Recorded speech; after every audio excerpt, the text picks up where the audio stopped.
The Great Toronto Condo Crash. I keep coming back to this because it's a thing and it seems to be gaining momentum. Slowly, quietly, maybe a little louder, but gaining momentum. One of the things we're seeing are developers going broke, developers going into receivership. It's becoming a pattern of developers not being able to finish the project or not maybe even being able to start the project. And people are starting to wonder where the money went. Seen a couple of those last week. Now, what's the Great Toronto Condo Crash? The condo crash is a structural thing. I want to point out to everybody, this is in some ways almost unique to Toronto, although the virus can spread elsewhere. But let me drill down. It's not related to rates. So rates dropping, as we've seen the Bank of Canada, Governor Tiff Macklem cut rates and will continue to cut rates, but it's not going to solve this issue because it's baked in. The mistakes and the wrong assumptions and the just sometimes craziness are just baked into the condo crash. So let's break it down again for everybody, people who may not be aware. So we've been watching a series of errors. You could only call them just like mistakes, pricing mistakes happening in the Toronto pre-construction condo market. In some ways, it started a decade ago. You could say it started way back because it takes a long time to build, to plan, build, finish, occupy these big units, 300, 400, 250 unit condo towers, multiple phases. It takes time. And so you got to go back in time to understand the basis of it. If we drop back 10 years, it was a license to print money. If we think about somebody who bought a pre-construction condo in 2014, when that condo was ready in about 2019, 2000, they'd made an incredible shit ton of money. I mean, they bought a condo for $249, $319, $339, but tops $339, and it was worth well over $450. And some people got a real steal. They got it at like $209, $199, and that was worth over $400.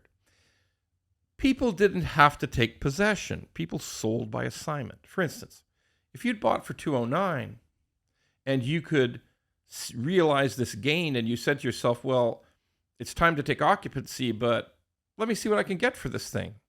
You offer it for $20,000, $30,000, $40,000 below what you thought the resale value would be at the time. So the resales, we're in 2019 now. It's worth a lot more on a resale basis. And somebody would stand up and say, oh, that's a good deal. I'll take that. I'll take that.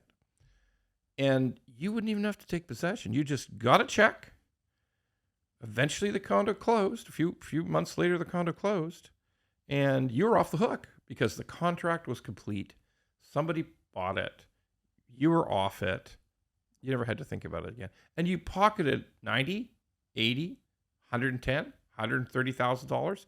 It was magic.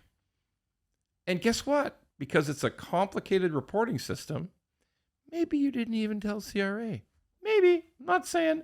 Could have happened, though. So what happens after that? What happens after? And there was a lot of things going on back then.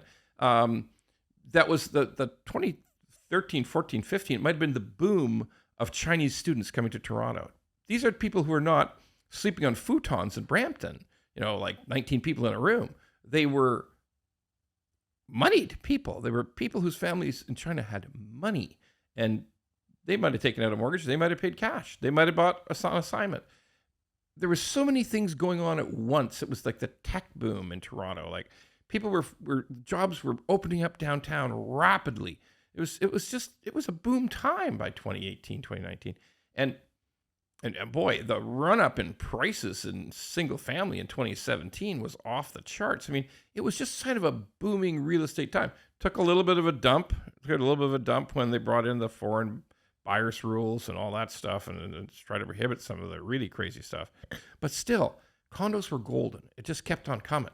So what happens if you make $80,000, $90,000, $110,000 for basically just putting a deposit and you don't even have to take possession? Well, you tend to tell your friends and your family and everybody else, and you tend to want to do it again. Let's face facts, folks. This is a normal human reaction. If you make a ton of money and enjoy that hit of pleasure from all that money, you want to go and do it more. All right? That's just the way it goes. So people who saw that you could pay more than it was a normal thing to pay more than the current resale price. If you bought in 2019, or if you bought in 2020, and you bought at a pretty high rate that you said, well, this is higher than what they're selling it for on the street today, it's higher than the building next door, you said, that doesn't matter. That doesn't matter. It just goes straight up. So there was even more bought, and it got crazier and crazier. There may have been a Chinese realtor, there may have been a Korean realtor who guaranteed assignment. They said, you can't lose. I give you my piece of paper here. I guarantee that if you can't sell this by assignment, I'll buy it.